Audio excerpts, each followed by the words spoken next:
decía que estaba muy agradecido, que es una responsabilidad, es una alegría, pero una responsabilidad iniciar este evento con esta charla inaugural y presentarles disculpas porque no sé hablar portugués.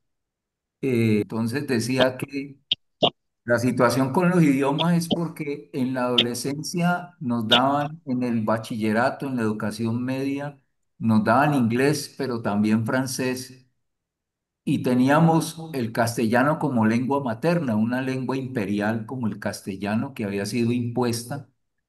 Y yo sentía que este cuerpo mío en esa época, ese cuerpo adolescente, pues no podía con tres lenguas imperiales, que era demasiado imperio para uno recibir en el cuerpo tres lenguas imperiales. Entonces yo renuncié a aprender otras lenguas, como el inglés, por ejemplo, o el francés, y eso pues generó en mí una dificultad para el aprendizaje de otros idiomas, ¿cierto? Y eso fue una decisión política y las decisiones políticas pues evidentemente también tienen sus costos y pues yo he asumido los costos históricos de mis decisiones juveniles, entre otras razones porque en América Latina para la década de los 70 cuando yo estaba colegio, pues estábamos leyendo a un teórico de la comunicación chileno, Harman Matelar, y entonces, bueno, él tenía un libro muy famoso que era para leer el Pato Donald,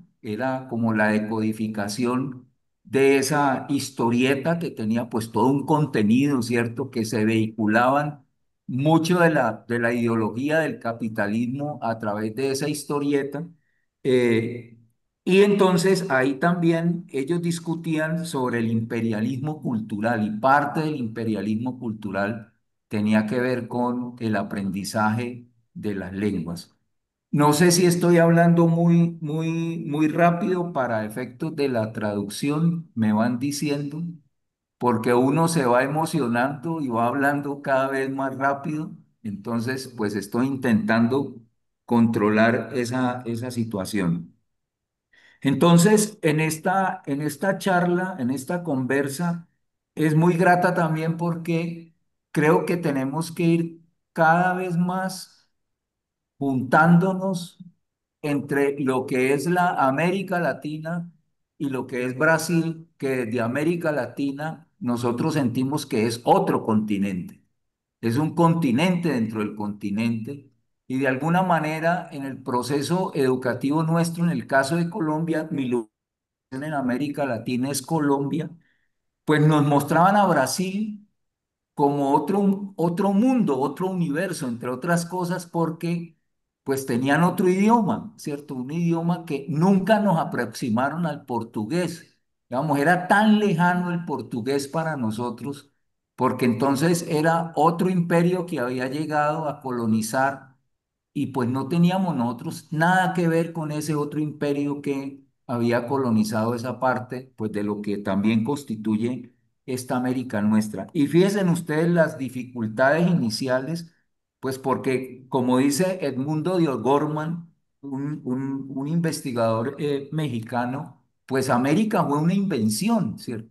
América no existía, América se la inventaron los colonizadores, pues porque estos territorios se denominaban de otra forma y eso va a tener evidentemente consecuencias a lo largo del tiempo de la manera como pues nosotros nos fuimos asumiendo como producto de ese proceso de colonización.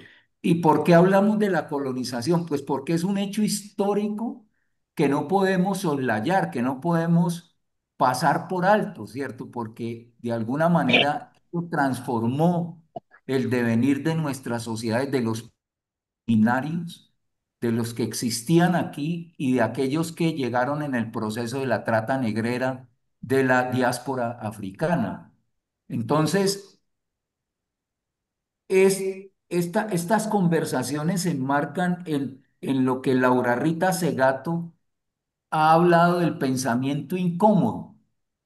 Y es un pensamiento que nace de la incomodidad del proceso colonial que constituye a la modernidad pero también produce incomodidad en quienes asumen la modernidad como, digamos, como una gran redención para nuestros pueblos.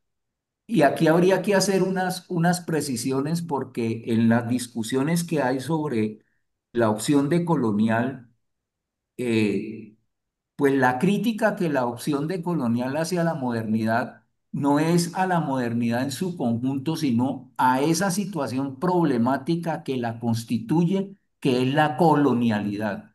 La colonialidad con todos sus efectos, ¿cierto? Los efectos, por ejemplo, de negación, los efectos de marginalización, efectos de exclusión y de racismo que va a constituir estas sociedades nuestras latinoamericanas, ¿no? Nuestras sociedades están constituidas, seguramente Brasil tampoco será la excepción, están constituidas estructuralmente de manera racializada. Es decir, que para el caso de nosotros en esta América nuestra, como dijo José Martí, la pirámide de clasificación social, como la denominó el sociólogo peruano Aníbal Quijano, pues estaba constituida, entre otras razones, por el color de la piel. Por eso, en la América Latina, cuando se dan los procesos de eh, abolición de la esclavización, la legislación para el caso de Colombia, que fue en 1852,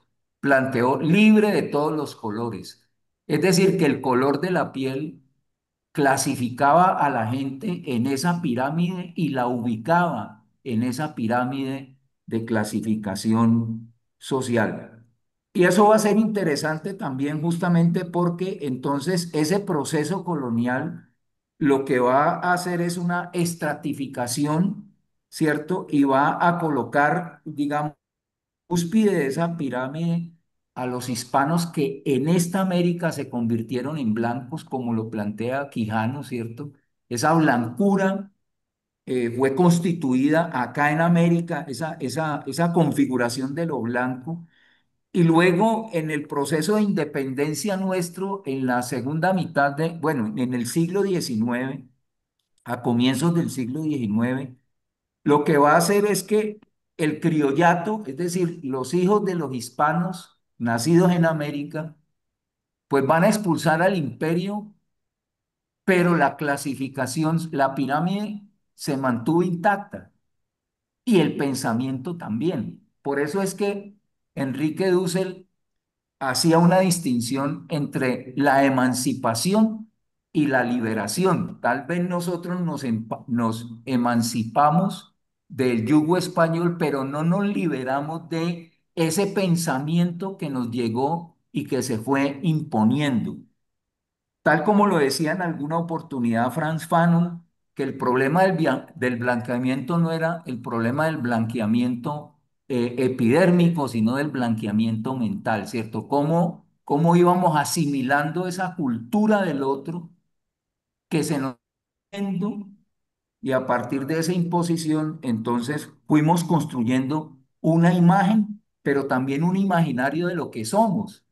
Y ahí muchos han comentado acerca de ese aspecto, entonces nos enseñaron a avergonzarnos porque en el sistema de comparación con el otro que nos llegó fenotípicamente distinto, ¿cierto? Epistémicamente distinto, pues nos fuimos, la educación inclusive nos fue enseñando a inferiorizarnos. La generación mía, yo soy un hombre de 67 años, la generación mía nos dijeron que con la conquista española a nosotros nos había llegado todo, como si no hubiera habido absolutamente nada en estos pueblos nuestros. Esa es la dimensión, digamos, del proceso colonial. Y esa colonización, entre muchos otros aspectos, también se hizo a partir de lo que el mundo occidental europeo había determinado como arte, es decir, nos llegaron imágenes porque digamos que el proceso de colonización se hace civilizar a estos pueblos irracionales, salvajes, y ágrafos, como fueron, digamos, categorizados los pueblos originarios de este lugar del mundo, pues que acá se denominaba Abya Yala o Tahuantinsuyo, no era América, por eso decía anteriormente que América fue una invención colonial, porque eso no existía como tal. Y entonces, esas imágenes que llegaron fundamentalmente grabados, pues estaban destinados también al proceso de cristianización, porque entonces el proceso civilizatorio, o sea, civilizar a estos pueblos irracionales y salvajes, iba por la ruta de cristianizarlos primero, ¿cierto? Había que cristianizarlo. Entonces hay un proceso de evangelización para la civilización, para que estos pueblos se civilizaran. Entonces, el arte va a cumplir un papel fundamental. Para el caso nuestro, por ejemplo, en Santa Fe de Bogotá, lo que hoy en día es la capital de la República de Colombia, un pintor de la colonia criollo, nacido en Santa Fe de Bogotá, Gregorio Vázquez de Arce y Ceballos, pues él conoció muchos de los grabados que llegaban de Europa y a partir de desarrolló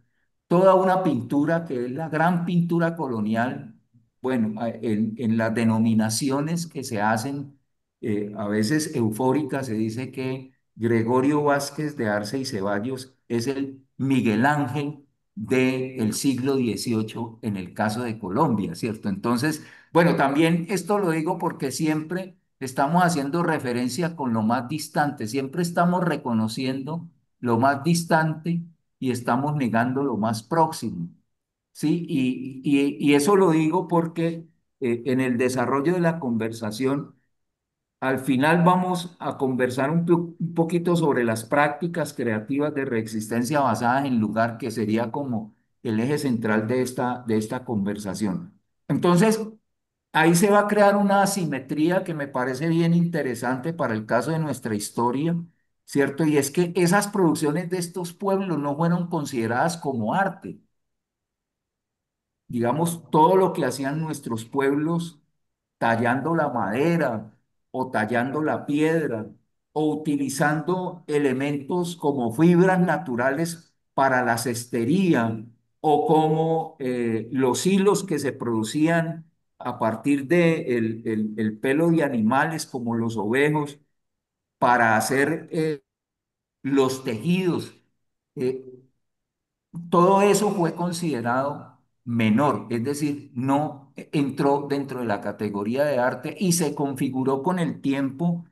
A mi modo de ver, yo puedo estar equivocado, a mi modo de ver, se configuró con el tiempo una asimetría entre arte y artesanía que todavía se mantiene en la actualidad, ¿cierto? Y que se reproduce en la enseñanza, digamos, en la formación de artistas en las facultades de artes. Entonces, como que el que se está formando en artes tenga mucho cuidado de no volverse un artesano, ¿cierto? Porque entonces eso estaría colocándolo en una condición menor, ¿no? Y los artistas miran a los artesanos como esos seres que producen algo, pero que no tiene la misma relevancia que lo que producen los artistas. Y esa división, pues, que se produjo hace casi 500 años, pues todavía está vigente, ¿cierto? Y por eso es que esas incomodidades del presente al mirar la historia nuestra, pues son las que lo llevan a uno a pensar este tipo de cosas. Entonces, esa asimetría que se crea es interesante porque el maestro Enrique Dussel habló de la exterioridad relativa y constitutiva de la modernidad, es decir, hubo un proceso de reconocimiento del otro en su negación, es decir, que es una afirmación desde la negación, un reconocimiento desde la negación. El otro existe, pero no en la misma condición. Bueno, él también lo había planteado como un proceso de occidentalización, ¿cierto? Por eso este mundo nuestro, en principio fue llamado las Islas Occidentales, ahí hay un proceso de occidentalización. Entonces, esos pueblos, los originarios y los de la diáspora africana, fueron expulsados del centro de ese proyecto hegemónico, como lo plantea Enrique Dussel, y fueron confinados en una exterioridad que no es una exterioridad total, sino que es relativa. ¿Por qué es relativa? Porque es funcional al sistema o fue funcional al sistema productivo que se fue desarrollando desde la colonia hacia adelante.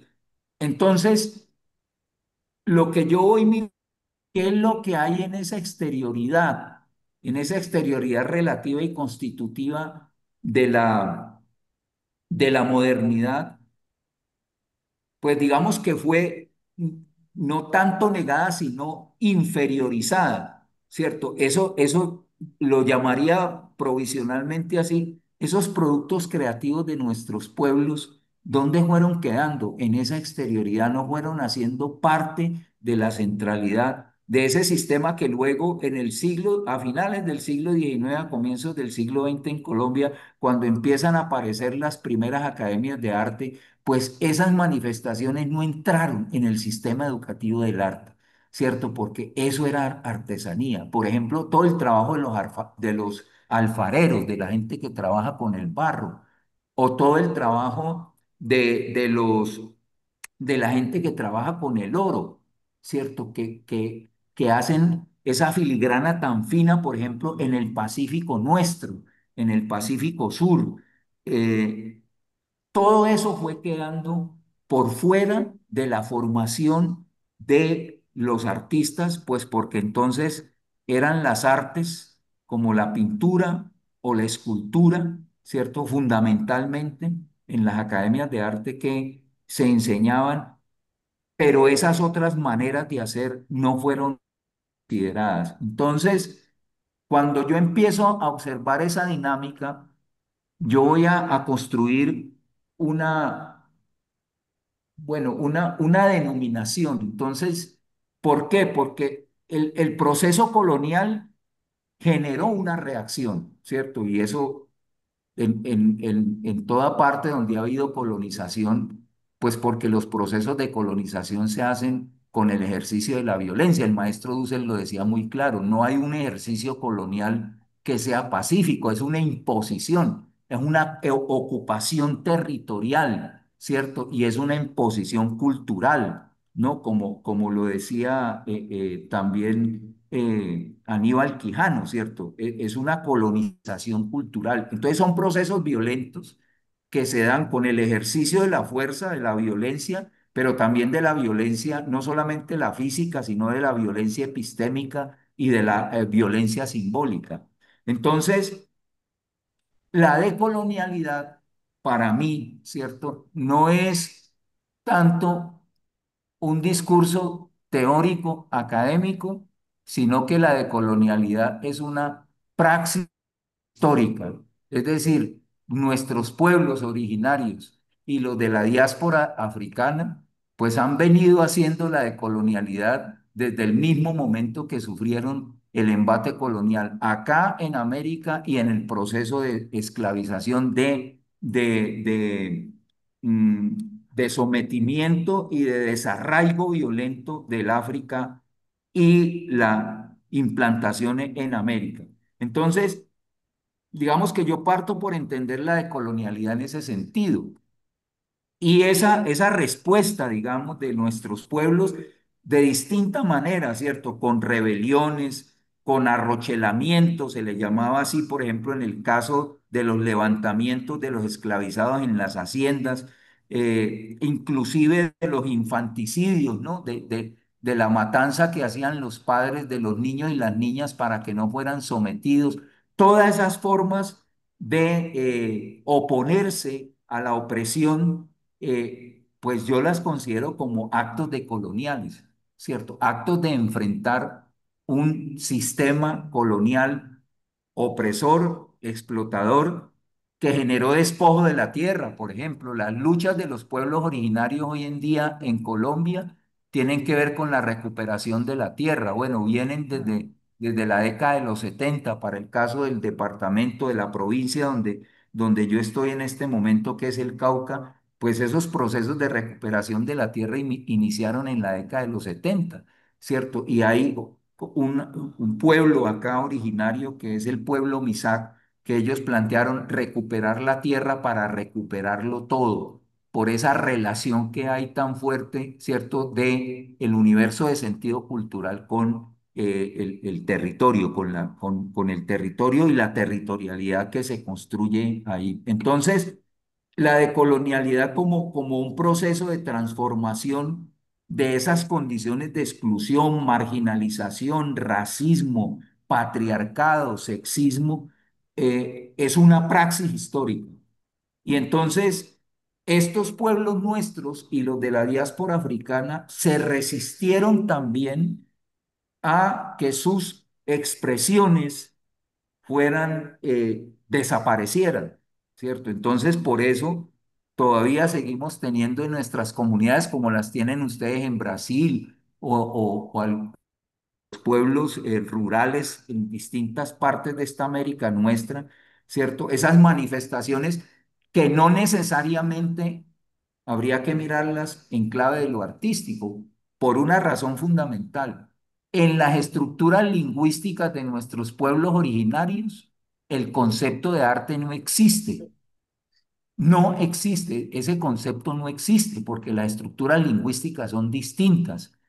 Yo trabajo en una licenciatura en etnoeducación. En Colombia la etnoeducación es una política pública, es una política de Estado, pero los pueblos originarios y los pueblos de la diáspora africana hablan de la educación propia, porque ahí hay, bueno, ahí hay una tensión que no podría ahora meterme en ese escenario para desarrollarlo. Y yo hablo con los estudiantes indígenas que están en nuestra licenciatura de distintos pueblos y ellos me han dicho, no, Adolfo, nosotros, ese concepto no existe en nuestras estructuras del lenguaje, ese concepto no existe. Entonces la pregunta que yo me empecé a hacer es, si ese concepto no existe, lo que ellos hacen, ¿cómo lo debemos entender? Eso por una preocupación que me fue naciendo a mí cuando yo escuchaba hablar de arte indígena. Y yo decía, bueno, ¿cómo debo entender yo el arte indígena en un pueblo que no tiene el concepto de arte?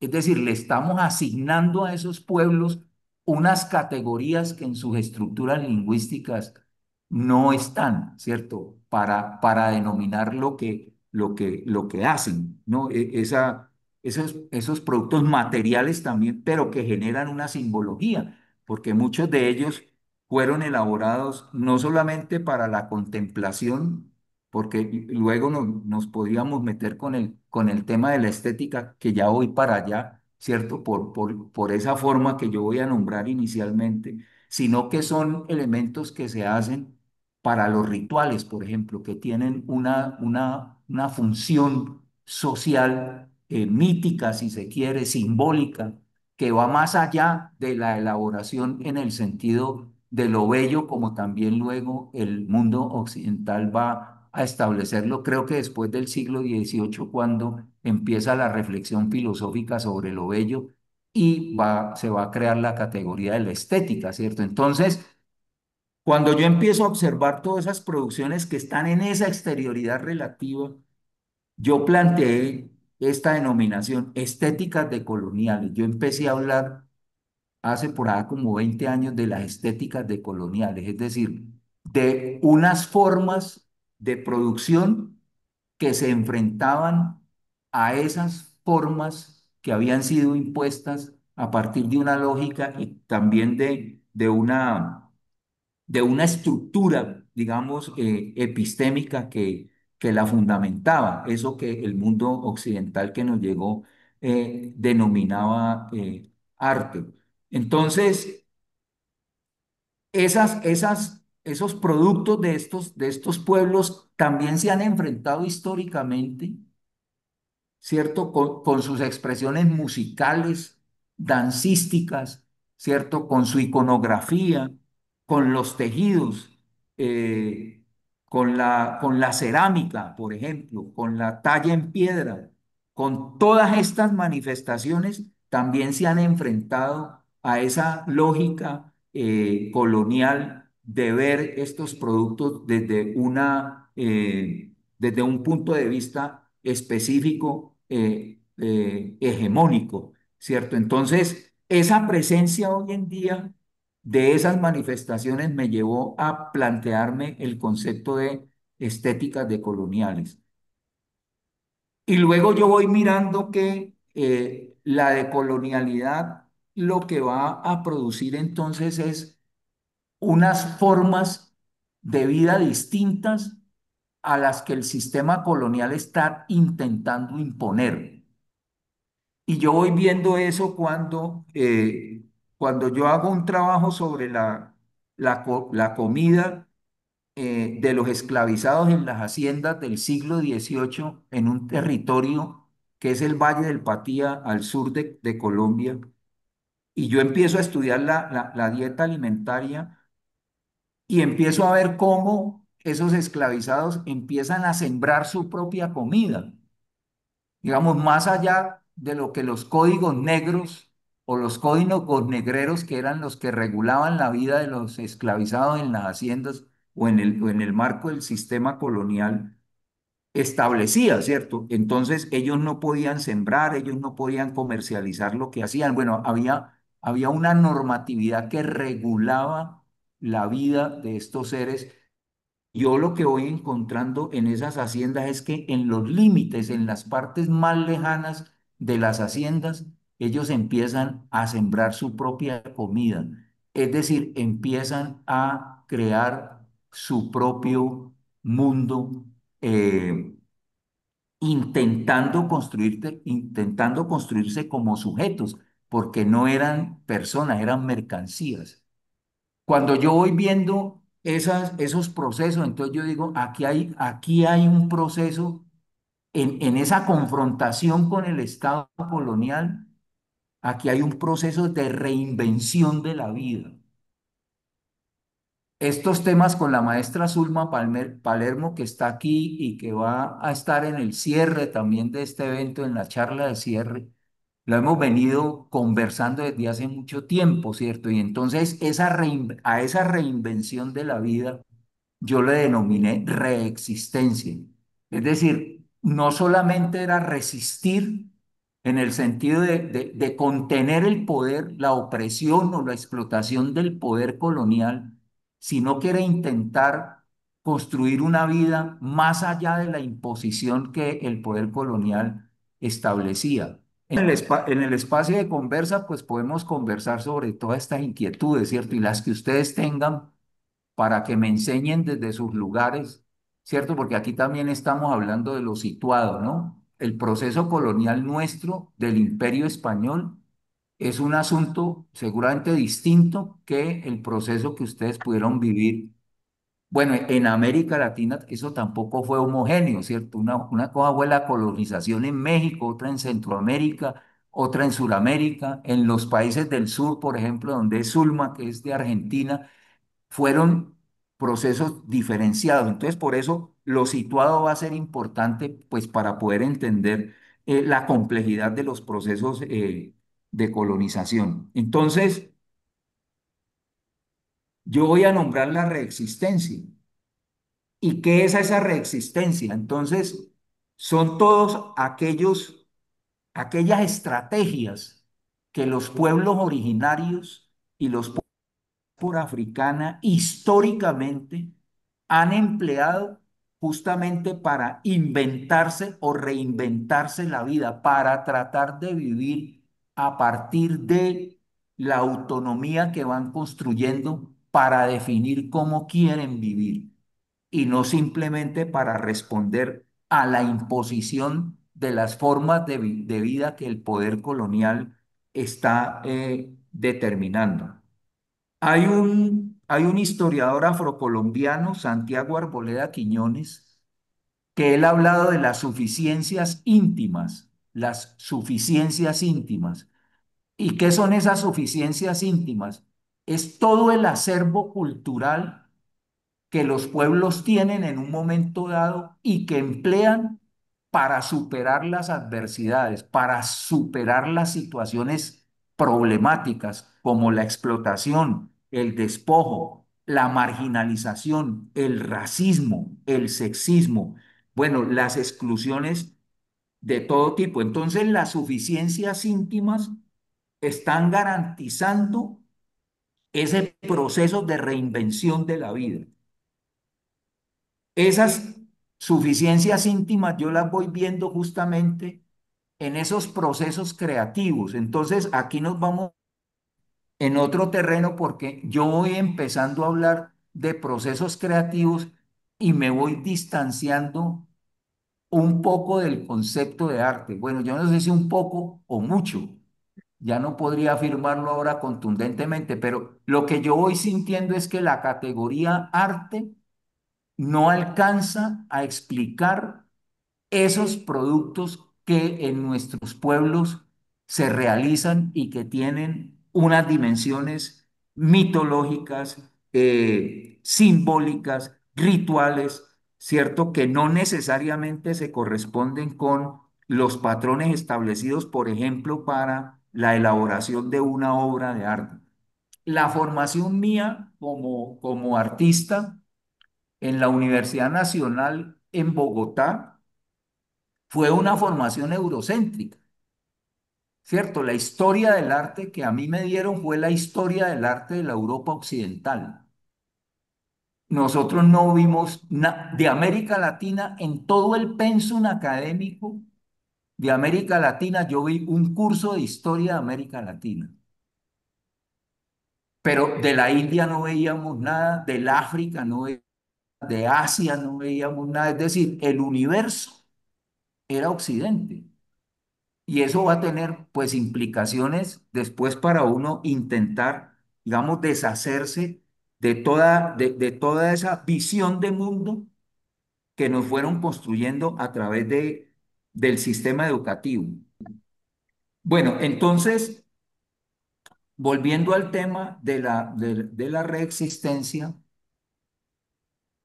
yo me empiezo a preguntar, estos pueblos originarios y los de la diáspora africana, cómo se autorrepresentan, porque entonces aquí nos metemos en un tema que a mí me parece fundamental, que es el de las autorrepresentaciones, ¿cierto? Porque estoy recordando aquí lo que Frank Fanon planteaba, lo que él llamaba la imposibilidad ontológica del sujeto colonizado.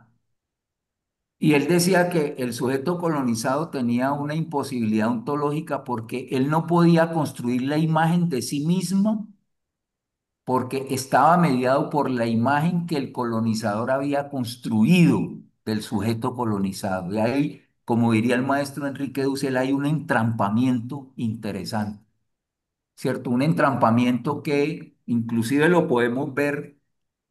Acá en Colombia se ha venido conversando bastante al respecto. El dispositivo caja de colores, que seguramente, sí, pues los tenemos en todos nuestros países, ¿cierto? La caja de colores de los lápices de color tiene un color que se llama color piel y ese color piel no representa a todos los colores piel que hay. Entonces, cuando un niño o una niña afro, por ejemplo, se va a autorrepresentar y le pasan la caja de colores, pues va a leer cuál es el color piel. Ahí dice color piel y es un color rosadito. Y ese es un proceso de blanqueamiento que se va dando, ¿cierto? A partir de ese dispositivo. ¿Por qué? Porque entonces se va a autorrepresentar con un color que no le pertenece a su fenotipo. Entonces, ese tema de las autorrepresentaciones me fue pareciendo muy interesante para plantear entonces lo que luego yo voy a denominar las estéticas de reexistencia, ¿cierto? Estéticas de reexistencia. Entonces, fíjense ustedes que al comienzo yo hablé de estéticas decoloniales, pero la decolonialidad, ese enfrentamiento a esas estructuras de poder, de saber, de sentir, que va construyendo unas visiones del mundo, lo que va haciendo es que la gente vaya creando una vida distinta, ¿cierto? Y vaya superando las complejidades que ese sistema colonial le plantea a la vida de la gente. Entonces, yo planteo las estéticas de reexistencia justamente como esas suficiencias íntimas que nuestros pueblos emplean para presentación, es decir, para posicionar sus mundos de sentido. Nuestros pueblos originarios, no sé porque están casi en toda la América Latina. Bueno, América, imagínense, es invención y además éramos latinos, ¿cierto? Bueno, ahí hay otra problemática también, ¿no? América Latina es esa doble invención. Nosotros encontramos en los tejidos, por ejemplo, los chumbes. Y los chumbes son unas cintas que pueden tener 2, 3 metros, con las cuales a las crianzas, a los niños y a las niñas se les envuelve para organizar el cuerpo, ¿cierto? Entonces está chumbado, ¿no? Para que se quedaran quieticos los cuerpos y no se deformaran los cuerpos. Bueno, en esos chumbes hay una cantidad de simbologías en donde se narra inclusive o la vida de una comunidad o la vida de esa persona. Es decir, que un tejido no es solamente entrelazar unos hilos, sino contar una historia y plasmar una memoria colectiva. Y esa es la dimensión, por ejemplo, de yo les llamo así provisionalmente estos productos que contribuyen a la autorrepresentación y a la reafirmación de lo que las personas en un contexto se autodefinen.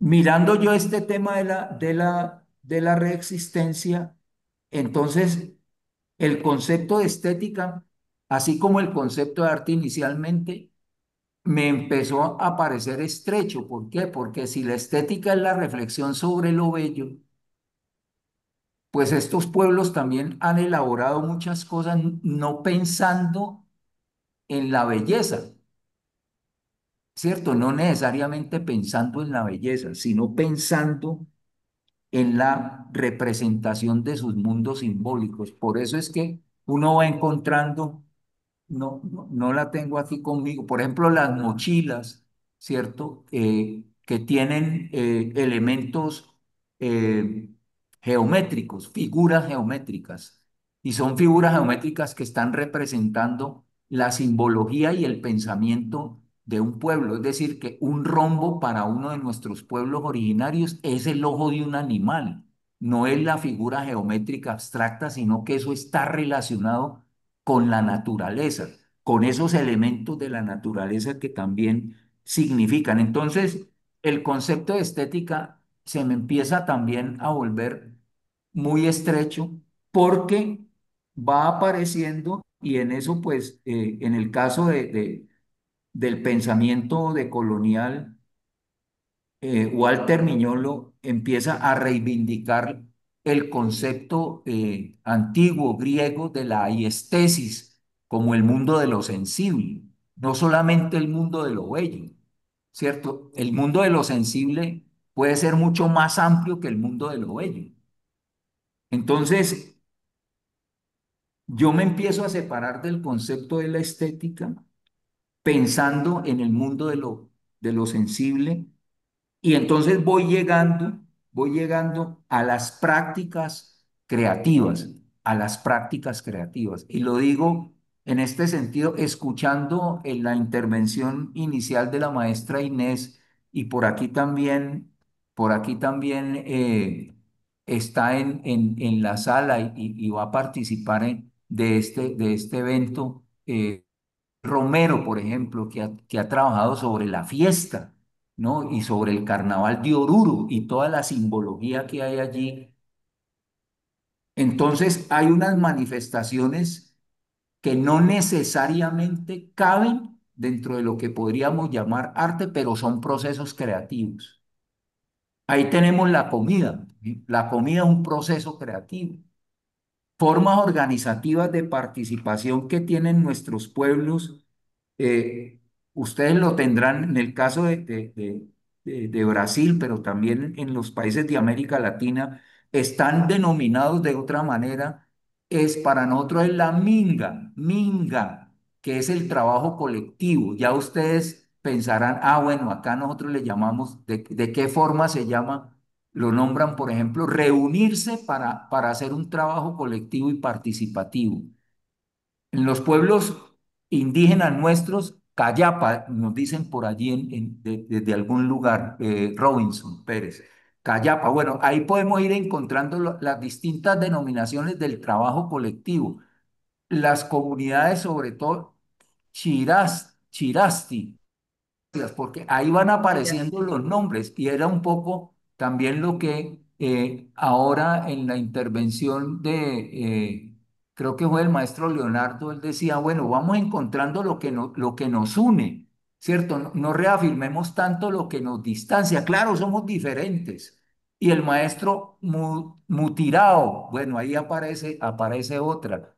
El maestro Enrique Dussel decía, si somos conscientes de que somos diferentes, pues ¿para qué discutir tanto acerca de la diferencia y por qué no pensamos más qué es lo que nos puede unir? Y hay una expresión, sobre todo en los pueblos negros en Colombia, que es la juntanza. Esto sería una juntanza. ¿Y una juntanza para qué? Para pensar, ¿cierto? Por eso también en los pueblos indígenas se está hablando de las mingas de pensamiento. Las mingas ya no son solamente para construir una casa, para arreglar un camino, para hacer un puente. Es decir, las mingas no serían solamente para el trabajo físico, sino también para la reflexión. Entonces tenemos mingas de pensamiento o tenemos juntanzas de pensamiento.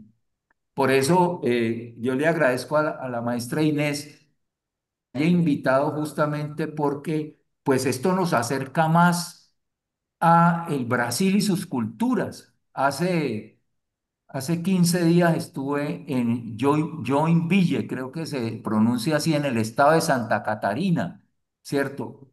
Aprendiendo de los procesos de colonización del siglo XIX, alemanes, suizos, italianos, moravos, de Moravia, de Eslovenia, una cantidad de procesos de comunicación, de colonización, perdón, y a nosotros nos dijeron acá en esta América nuestra de que pues al Brasil lo había colonizado los portugueses. Y hay un montón de procesos de colonización, así como a nosotros también nos llegaron colonizaciones turcas, por ejemplo, en el Caribe colombiano, colonizaciones japonesas y chinas también. Es decir, que el proceso de colonización es también plural y diverso. Entonces, ya llevo 41 minutos, maestra Inés, y ya voy a ir cerrando, ¿no? Para que abramos un espacio de conversa. Entonces, en Colombia hay un antropólogo, me hacen una pregunta que no alcancé a leer. Adolfo, puede... no, eso mismo, yo ah, misma. ya. El antropólogo colombiano Arturo Escobar, él ha venido preguntándose frente a estas narrativas de la globalización y la de desterritorialización. ¿Qué sentido tiene el lugar? ¿No? Porque entonces nos dicen que este mundo es global, ¿cierto? Y se hablan incluso, hay narrativas de las ciudadanías globales y entonces de los procesos de desterritorialización, ¿sí? Y él dice, bueno, y en esta contemporaneidad, ¿qué significa el lugar? ¿Quién defiende el lugar? Y él habla de las prácticas culturales basadas en lugar. Esto tiene que ver con pensamiento situado y con conocimiento situado, ¿cierto? Porque el conocimiento no se produce en abstracto, el conocimiento se produce en espacios concretos por personas concretas, es decir, por cuerpos concretos. Un poco en el pensamiento de colonial se ha hablado de la corpopolítica también, ¿cierto? Porque entonces el conocimiento está encarnado. Eso no es una cosa abstracta, ¿cierto? Que está por ahí como en la nebulosa, sino que eso tiene cuerpos concretos y espacios concretos. Entonces, pensando en ese lugar y pensando en la reexistencia, yo hoy en día he venido de las prácticas creativas de reexistencia basadas en lugar. entendiendo el lugar como un espacio político de construcción de autonomía. Y en la base de la construcción de autonomía está la solidaridad, que es algo que nuestros pueblos originarios y los de la diáspora africana han practicado a lo largo de su historia, que el capitalismo contemporáneo intenta por todos los medios que no nos juntemos con el otro, sino que cada uno individualmente resolvamos nuestros propios problemas y nuestras propias necesidades.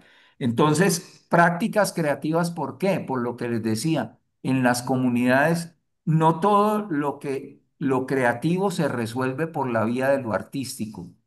Y claro, también hay prácticas que podríamos llamar artísticas como la música, por ejemplo, o las danzas, ¿cierto? Pero hay otras prácticas creativas como la minga, la juntanza, esos son prácticas creativas también. El palabreo, sentarnos a conversar es una práctica creativa y entonces yo hoy en día estoy reivindicando las prácticas creativas de reexistencia basadas en el lugar para darle importancia a ese espacio que hoy en día en la contemplación ha venido como perdiendo vigencia y siendo también desvalorizado justamente por estas narrativas de la globalización.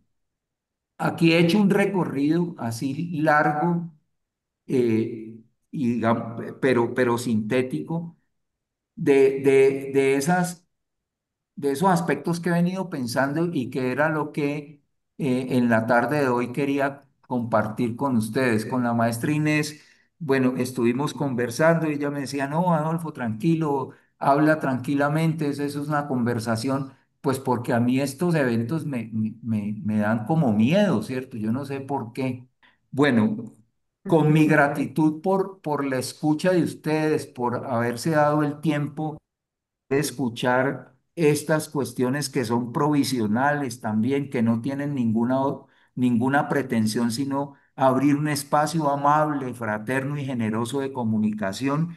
Les doy mis gracias por eso y bueno, lo que haya que conversar, como diría el maestro Juan García Salazar, un historiador de la provincia de Esmeraldas, al norte del Ecuador, la palabra está suelta. Tómense por favor la palabra. Muchas gracias.